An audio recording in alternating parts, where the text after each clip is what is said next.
আজকে যে আপনি কর্মসূচিতে যোগ দিলেন, কি বার্তা দেবেন? দেখুন, মানববন্ধন এবং তেরঙ্গা ঝান্ডা একাধারে আমাদের স্বাধীনতা যাতে অটুট থাকে, স্বাধীন ভারতীয় তেরঙ্গা পতাকাই যাতে থাকে, আগামী দিন চাঁদ তারার আগমন না ঘটে, তার জন্য তেরঙ্গা ঝান্ডা যেমন টানানো। ভলেন্টিয়ারদের কাছে অনুরোধ হচ্ছে আপনার ট্রামের মাধ্যমে যাতে আমরা এক সমস্ত ভারতবর্ষের সংস্কৃতিকে রক্ষা করতে পারি, আর তারই প্রতিজ্ঞাবদ্ধ হওয়া, এবং ওপারে বাংলাদেশ সেটা আমাদেরই আত্মীয় স্বজন আজকে অত্যাচারিত, তাদের পাশে দাঁড়ানো, তাদের প্রতি সমবেদনা জানানো, তারা যাতে আগামী দিন আর অত্যাচারিত না হয় তার জন্য চেতনাবোধ গড়ে তোলা এবং রাষ্ট্রের প্রতি আহ্বান জানানো। আরজিকরের ঘটনায় মুখ্য স্বাধীন ধর্ম নিরপেক্ষ বাংলাদেশ তৈরি হয়েছিল, যেভাবে ভারতবর্ষ দ্বিজাতি তত্ত্ব দেশ ভাগের পর আমরা সকলের জন্য উদারতা দেখিয়ে ভারতবর্ষে সকল মানুষ বাস করতে পারে, সকল ধর্মের সমান অধিকার আমরা তৈরি করেছি। সেদিকে আমাদের এই বাংলাদেশে হিন্দুদের হত্যা চক্রান্ত করা হচ্ছে কেন জামাত সহ, হিন্দুদের উপর অত্যাচার করা হচ্ছে কেন জামাত সহ জঙ্গি সংগঠন, জবাব দাও। অবিলম্বে বাংলাদেশের হিন্দুদের সুরক্ষা দিতে হবে, অবিলম্বে বাংলাদেশের হিন্দুদের সুরক্ষা দিতে হবে। সঞ্চালিত করুন, কারণ শিক্ষা আনে চেতনা, চেতনা আনে বিপ্লব, আর বিপ্লব মানে পরিবর্তন। সেই পরিবর্তন যাতে বাংলায় আসে তার জন্য প্রতিজ্ঞাবদ্ধ হয়ে আমরা ভারতের স্বাধীন ভারতের পতাকা তেরঙ্গা ঝান্ডা সর্বত্র বাড়িতে বাড়িতে লাগাবো। স্বাধীনতাকে সম্মান জানিয়ে এই স্বাধীনতা যাতে আবার তালিবানের হাতে না যায় তার জন্য শপথ নিন।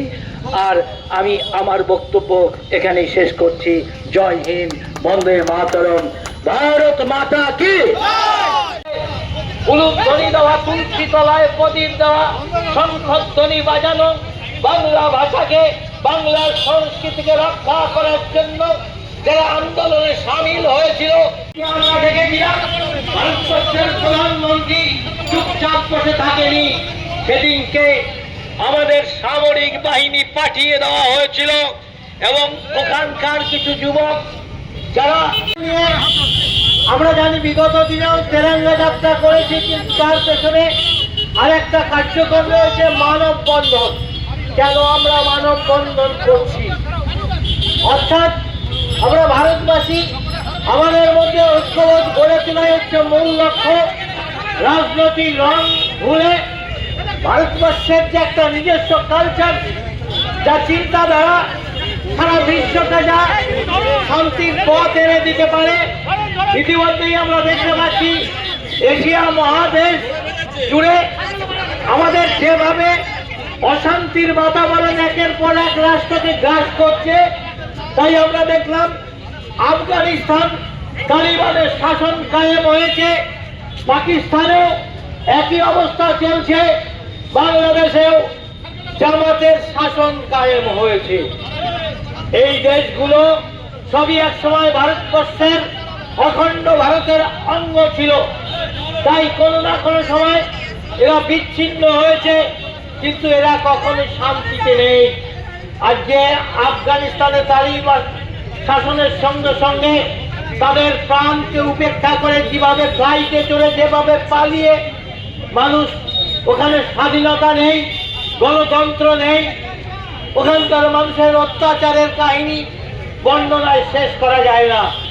পাকিস্তানের মানুষও প্রধানমন্ত্রী নরেন্দ্র দামোদরের মোদীর প্রতি সমর্থন জানাচ্ছে, কিন্তু ওখানকার যে ওই একই রকম লস্করি তৈরিভার শাসন চলছে, যে বাংলাদেশ পাকিস্তানের উর্দুর হাত থেকে বাঁচার জন্য মুজিবরের হাত ধরে যে আন্দোলন শুরু করেছিল উর্দু ভাষার বিরুদ্ধে, সেদিনকে পশ্চিম পাকিস্তান পূর্ব পাকিস্তানের ওপর বর্বরোচিত যে সামরিক হামলা চালিয়ে ওখানকার মারা বলছে ভারতে যার মামার বাড়ি, বাংলা ছাড়ো তাড়াতাড়ি।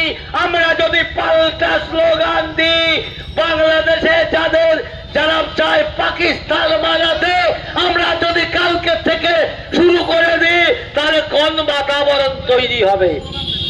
কিন্তু আমরা এটা চাই না। আমরা বাংলাদেশকে স্মরণ করে দিতে চাই।